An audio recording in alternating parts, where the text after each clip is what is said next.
It's not looking good, everybody. It's not looking good. Sorry. I'm Erica, and I'm distraught. I just left the bike repair shop. I had to ride my scooter to get here. My bike, my favorite bike, my newly renovated classic, the beautiful bike, is broken. There's a chance it could be repaired, but there's also a chance my bicycle has seen her last ride. It's not looking good, guys. I apologize. I'm not very good today at showing contentment. Contentment is learning to be okay with what you have. But how can I be okay with my bike I may not have anymore? The memories. Oh,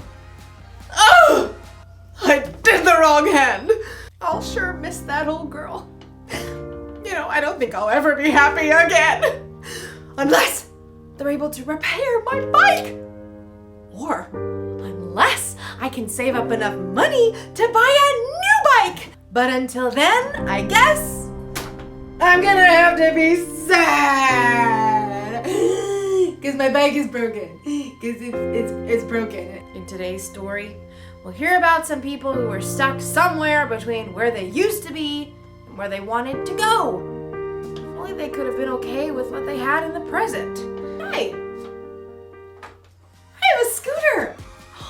I can ride it to the store to go look at new bikes. Bye, guys. The store is the other way. The Bible. It's 66 books of history, stories, letters, and poetry that fit together to form God's one big story. The epic adventure of how He created us and loves us so much that He made a way to rescue us. As we travel through the Bible, from Genesis to Revelation, we discover people who met God and found their lives changed forever. Now, for an amazing story. Inspired by the book of Exodus. Chapters 16 and 17. The Israelites had lived as slaves in Egypt for hundreds of years, but God worked miraculous signs and parted the waters of the Red Sea to lead them to freedom. Sing to the Lord, He is greatly honored. He has brought Pharaoh's horses and chariot drivers into the Red Sea. God's people were free, but it didn't take long for all that singing and celebrating to turn into whining. The Israelites complained to their leader, Moses. You must want all of us to die of hunger out here. Yeah, we had it good in Egypt. All the food we wanted. You do remember you were slaves, right? But we had so much meat we could barbecue every day. The people continued to grumble, so Moses took their complaints to the Lord. The people don't trust you to give them food. I will rain down bread from heaven for you. The people must go out each day. Have them gather enough bread for that day. Moses and Aaron called the people of Israel together to share God's words. Come to the Lord. He has heard you speak against him. As Aaron spoke, the glory of the Lord appeared as a cloud in the desert. Once again, God spoke to Moses. Tell the people, when the sun goes down, you will eat meat. In the morning you will be filled with bread. Then you will know that I am the Lord your God. Moses and Aaron told the people everything that God had said.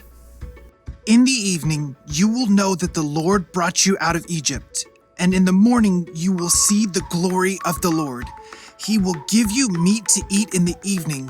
He'll give you all the bread you want in the morning. Ha! Seeing is believing.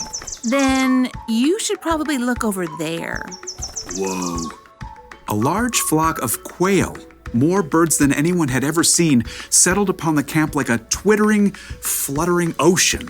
Quail barbecue for dinner! That evening, everybody in the camp ate their fill, and in the morning, heavy dew settled on the ground, and as it dried, it left something behind. What's this? Looks like snow. Like what? The stuff that falls on mountaintops. Flaky, white, tastes like honey. This is manna. It's the bread the Lord has given you to eat. Gather only as much as you need for the day. What about tomorrow? Don't keep any of it until morning. God will give us what we need then. The Israelites gathered up the manna, sharing until each family had enough. Manna cakes, manna pudding, manna tostadas. Manna and quail pizza. Some people disobeyed God and tried to keep leftovers until the next day. Ew. But any manna kept overnight, filled with maggots. As long as the Israelites stayed in the desert, the Lord provided fresh manna for them to eat every single morning. Time to move camp. The Israelites soon moved to their next camp in Rephidim, and although manna was plentiful, fresh water was not. Seriously? I am so parched. Even though God had worked miracle upon miracle and provided food from nowhere, the Israelites still panicked. They turned on Moses once again. Give us water to drink right now. Why are you arguing with me? Don't you trust the Lord? Why did you lead us out of Egypt? At least we had water there. Now we're all going to die of thirst. The Israelites were so angry, they actually picked up stones to throw at Moses. Frustrated, Moses cried out to the Lord. What am I going to do with these people? They're ready to kill me. Go out in front of the people. Take the walking stick you used when you struck the Nile River. I will stand there in front of you by the rock at Mount Horeb. Hit the rock, then water will come out of it. Thank you, Lord. Moses called the leaders and the people of Israel together. Come up with me to the rock at Mount Horeb. The huge rock overshadowed Moses as he walked beneath it, walking stick held high. Now see what God will do. Moses struck the rock. Immediately, God caused cold, clear water to gush from the rock, forming a rushing stream below. Not bad. Yeah, I guess it beats Egypt. For now.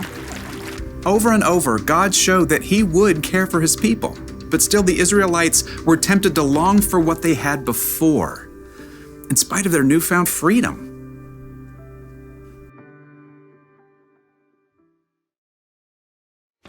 The Israelites were slaves in Egypt, but then God rescued them and brought them into freedom. You'd think they would be overjoyed, but instead, they whined and complained about what they didn't have. Now, it's easy for us to look back at the Israelites and think, how could they act that way? Didn't they realize what God had done for them? But the truth is, we can sometimes whine and complain when we don't immediately get what we want. Sometimes we look backwards, like when we start a new school year. My teacher last year didn't give us much homework. Sometimes we look to the future, like when we're waiting for something exciting. I want Christmas to be here right now! We spend all this time looking backward and forward that we completely forget to look at what we have right now. For instance, right now, I may not have a bicycle, but I do have a scooter. What about you? Think about it. Don't think about what you don't have. Think of what you do have. It could be a favorite toy or a favorite thing to wear. Could be friends. Could be a place to sleep at night. Could be family. What do you have right now? I can tell you one thing you have, no matter who you are. You have a God who loves you so much that He sent His Son Jesus to die for you. And that will always be true. Here's the one thing to remember today. Don't miss out on what you have right now. Right now, I have a good attitude. I've got strength and energy. And I've got a scooter to ride around on. I'm so content. I'll see ya. Vroom.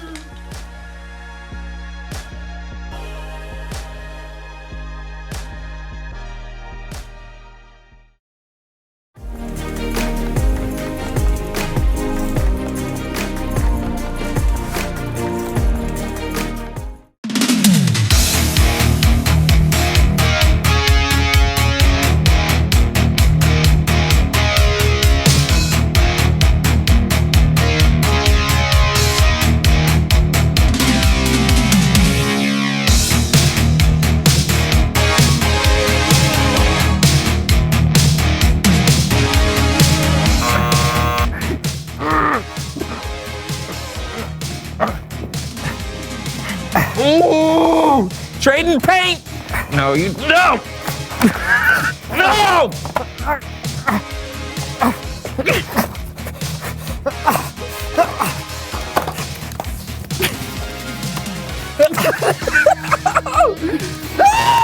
Oh!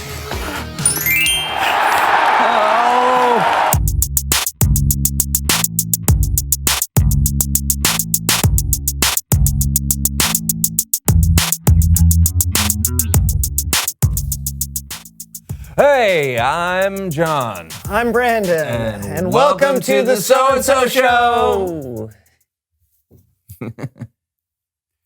Yep. Welcome. To the show.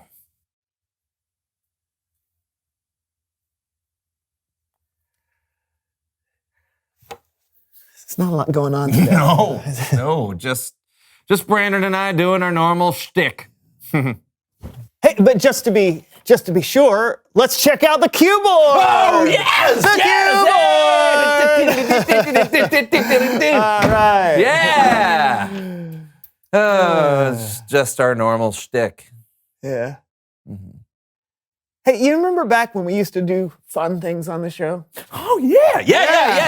You mean like when our friend Leonard would come by and we'd stick our faces in the mud? In the mud. Go. What? What?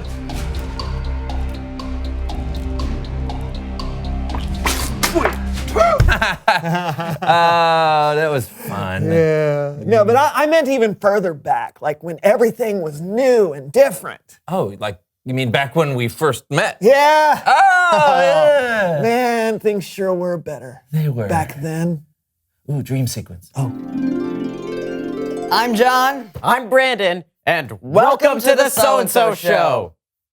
John, we should do something different and new today. Well, how can we? For all of my best ideas to work, we have to be old enough to drive a car. Or we have to be taller. Or we have to have more life experience, you know. Yeah, I wish we were older. The show would be way better that way. Yeah. You know something? Maybe we could spice things up and invite a guest on the show. Well, who would want to be on a show in my basement? I found this kid on the way over, and he wants to. He's just outside. Really? What's his name? I don't remember. Okay, what does he want to talk about? I don't know. Stuff. He knows stuff. Okay, please welcome someone who knows stuff. Ba-da-da-da.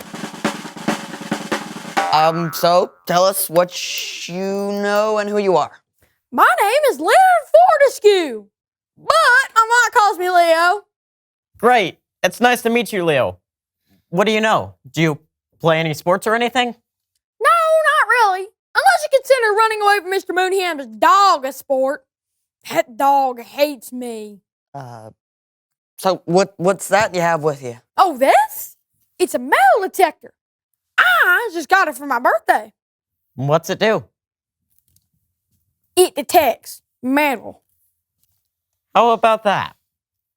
Haven't found any treasure yet, but I did find old Uncle Hubert's false teeth. Well, I guess that's good. No, not really. If you consider that he was still wearing them. Okay. Thanks for coming on the show today, Leo. No problemo. Ask me back anytime. Come on, metal detector. You ought to have a better name than that. Camilla. Yeah. Come on, Camilla.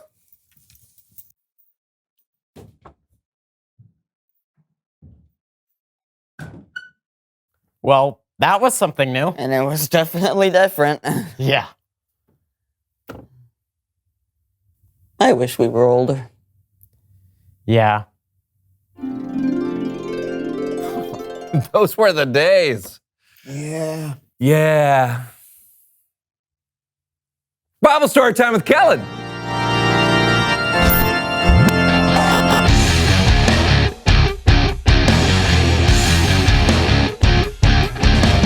Hey guys, what's going on? Hey, Callan. Hey, Kellen. Not much. Wow, Why are you guys so down in the dumps? Yeah, just kind of bored. Yeah, same old, same old. What are you talking about? What you guys do is so fun and exciting. Doesn't seem that way. You know, I got a story about some people who were complaining about where they were and wished they were someplace else. And I think you need to hear it. Sounds good. Fine. Of course, I'll need the So-and-So Show players to help me out. Perfect. Take it away, Kellen. Now, the Israelites were enslaved in Egypt for hundreds of years. But God, through Moses, led them out of slavery into freedom. We're free! We're masters of our own house! That's right! No more cooking and cleaning no more! We're free! Free! Wait! You're not going to cook and clean no more? No.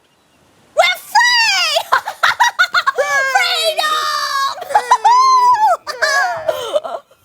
They may have been free from slavery in Egypt, but it didn't take long for the Israelites to be chained up by something else: discontent. We have to get out of this desert.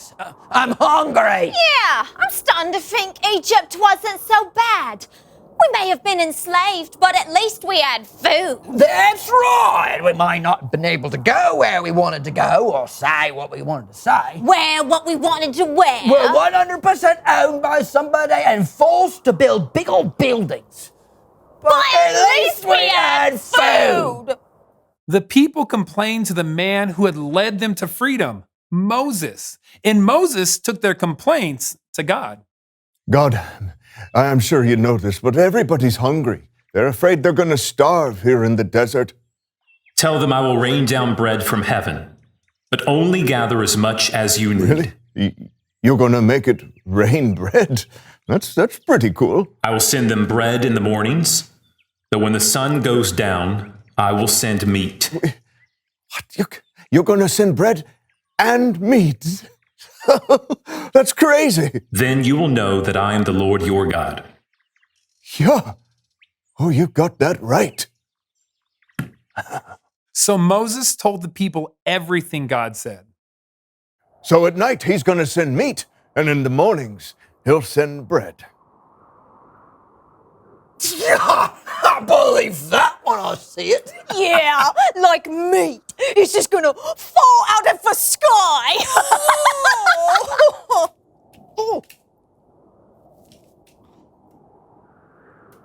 I'm not really a poultry fan.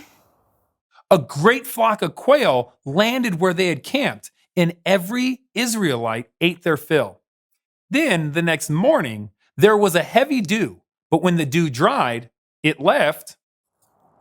Hey, what's that? What's what? That on the ground there. What is that? No idea. That's called manna. It's the bread I told you God would send. What? Really? It can't send any multigrain down, can he? To be clear, the bread, called manna, did not look like full loaves of sliced bread. But still, God sent them fresh manna every single morning. And yet, though God continued to provide for them, the Israelites still complained to Moses, this time about not having enough water to drink. I hate to bother you again, but these people are going to kill me if they don't get some water. Take the people to Mount Horeb and hit the giant rock there with your staff. Water will come out of it. What? You're going to make water come out of a rock? I can't wait to see this. So Moses took all the people and gathered them at Mount Horeb by the huge rock. What? You're gonna make water come out of that rock? Yeah, I'd like to see that. Me too.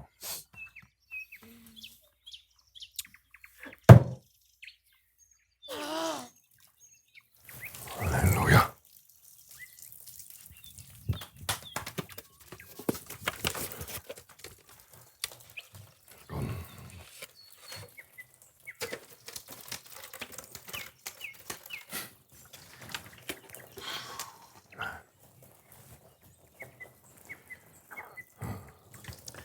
can't make another flavour, can you? Yeah, this one has too much of a water flavour.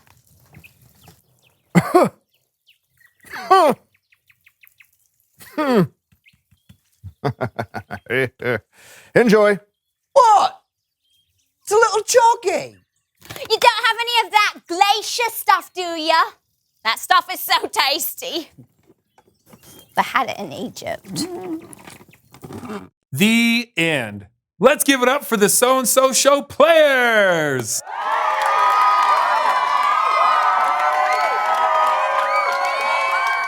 God continued to show his people he would look after them and provide for them, even though they continued to doubt him and long for the past.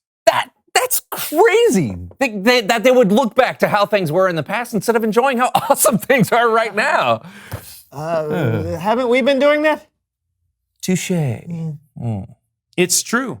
Sometimes it's hard to be content with what's happening in the present.